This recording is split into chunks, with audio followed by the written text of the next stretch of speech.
Like even, for example, my car, which the car I have at the moment, it's a bit of it's old. So it's like, anyway, it's old, but it works until it stopped working the other days.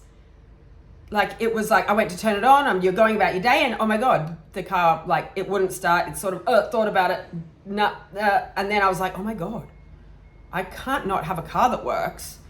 So like that thought of like, oh my God, what if my car doesn't work? Then what's the next steps from that? It ended up being a battery problem. It ended up being able to be fixed.